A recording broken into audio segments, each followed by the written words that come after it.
Welcome back to Movie Recaps. Today I will show you a comedy, fantasy, mystery film from 2009, titled Symbol. Spoilers ahead. Watch out and take care. A Japanese man wearing very colorful pajamas wakes up in a white, empty room with no doors or windows and no apparent ceiling. When he approaches one of the walls for a closer look, he finds something peculiar sticking out of it, a protuberance shaped like a male member. After poking it a couple of times, he presses the tip, which causes hundreds of giggling baby angels to come out of the floor and walls, staying there only for a couple of seconds before they go back the way they come. One thing they leave behind, however, now all their members are sticking out of the wall and floor. This is the phase known as learning. As he sniffs the finger he used to touch the weirdly shaped button, the man screams in fear, followed by crying out and begging for help from whoever may be around, to no avail. He decides to start pressing the various buttons to see what happens, and every time he does, a different random object falls into the room, from a small toothbrush to a big vase. By pressing the same button again, he is given the same object, and that's how his testing of this concept on one particular button gives him a big pile of chopsticks. His amusement is short-lived, however, when he presses the button next to the chopstick one and a small cart comes out of the wall and hits him on the legs. The next button he presses after crying out in pain transforms into a butt, which passes gas on his face. Hours later, the man has accumulated a huge variety of random objects in the room, and when he throws the ball at the wall, it presses a button that gives him sushi. This excites him since he's been getting hungry, but he realizes that he's missing soy sauce.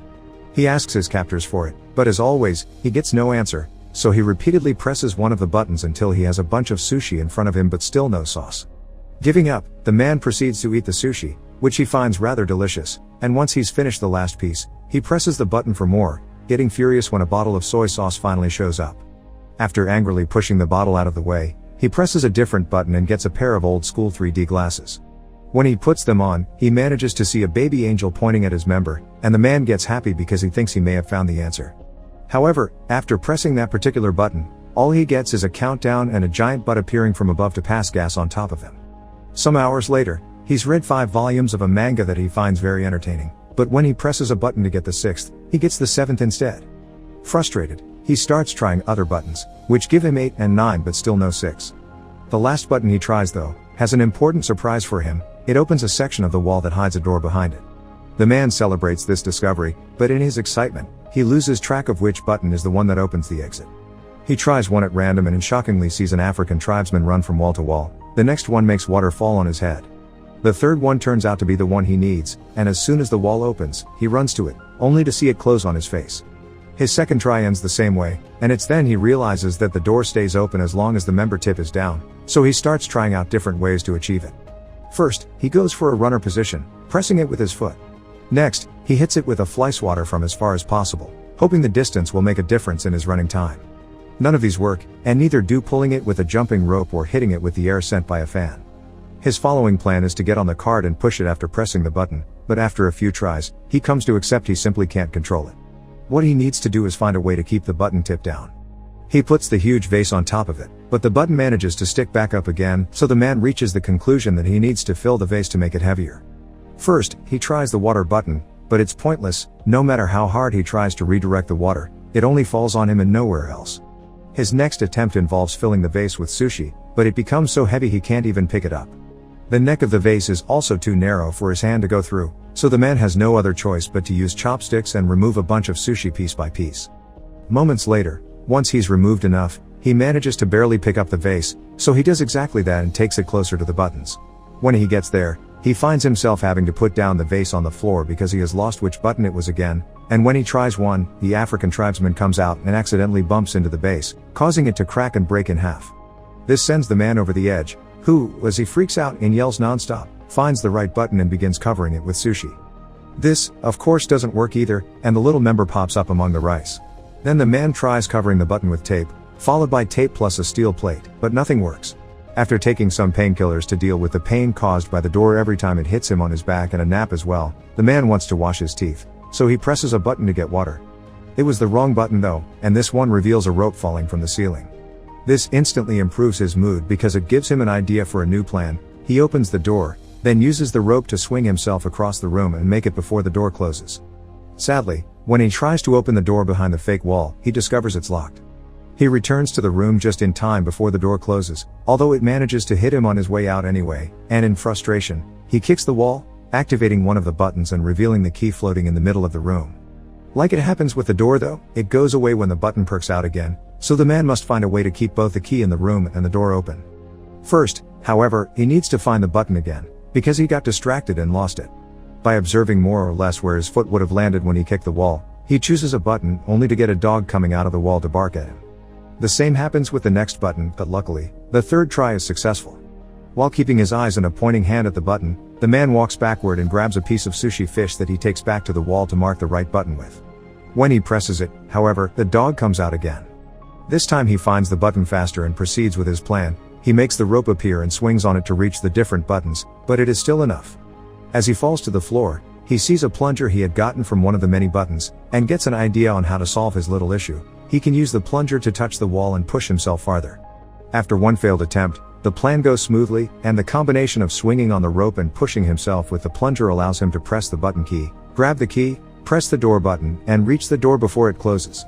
He wastes no time and inserts the key in the lock, quickly turning it, but when he tries to open the door, he finds a nasty surprise. It also has a separate lock on the top that requires 3 numbers to open it. The man rushes out, getting hit by the door as it closes, and in frustration, he throws the plunger at the opposite wall, activating the button that releases the African tribesman. As he watches him walk by, he realizes something. There are 3 numbers painted on his forehead, which must be the combination he needs. Since the time behind the door is limited, the man goes through the process of doing the whole swinging on the rope and jumping deal 3 times, 1 for each number to be put in. The 3rd time, he stays there and opens the door, which is a bit stuck and he has to push extra hard to open it. When he finally manages to do so, the piece of wall behind him closes, leaving him trapped and without enough room to finish opening the door. Devastated, the man sits on the floor and starts crying, remembering all the fun he had with the objects he had gotten from the buttons. He had been locked there too, but at least he had room to move and entertainment, and now he realizes he didn't appreciate what he had while he could. Suddenly, he feels a breeze on his face coming from the left wall. As soon as he touches it, he finds a crack that indicates it's a fake. He wastes no time and pushes the panel open before running out of there, soon reaching a mysterious hallway floating in a pitch black area. It feels like he spends an eternity running towards an exit, and when he finally makes it to a room, his hair is longer and the colors of his pajama have faded. This room is also empty and the door he uses closes as soon as he enters, but instead of baby angels, here there are adult ones, who also disappear into the wall and only leave out their members to be used as buttons. This is the phase known as practice. Meanwhile, in a city in Mexico, little Antonio's family is worried because the father, a wrestler known as Escargot Man, is behaving more taciturnly than usual. His wife thinks it may be because this next opponent is much younger than him, but the grandfather points out that what matters is experience, not youth. Escargot Man is picked up by his daughter's sister Karen on her truck and she drives him to the wrestling ring so he can start getting ready early, which includes changing clothes and praying to the Virgin. At school, Antonio is being bullied by his classmates for betting on Escargot Man, calling him a weak loser. As the time for the match to start approaches, Sister Karen takes her van again and picks up Antonio and their grandfather to take them to see Escargot Man in action. Karen doesn't stay though, and Antonio and his grandfather find some of the last seats for themselves right before the show begins. The first team that enters the ring are the Northern Tough Ones, formed by Super Demon and Tequila Joe. Then Escargot Man and his partner Silver Eagle come in under the team name Kiss Me A Lot.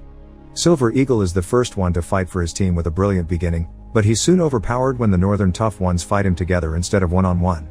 They keep gesturing at Escargot Man, asking him to join the fight, but he refuses to do so until Silver Eagle pulls a trick to make Super Demon and Tequila Joe hit each other, allowing him to escape. Escargot Man is quickly overpowered as well.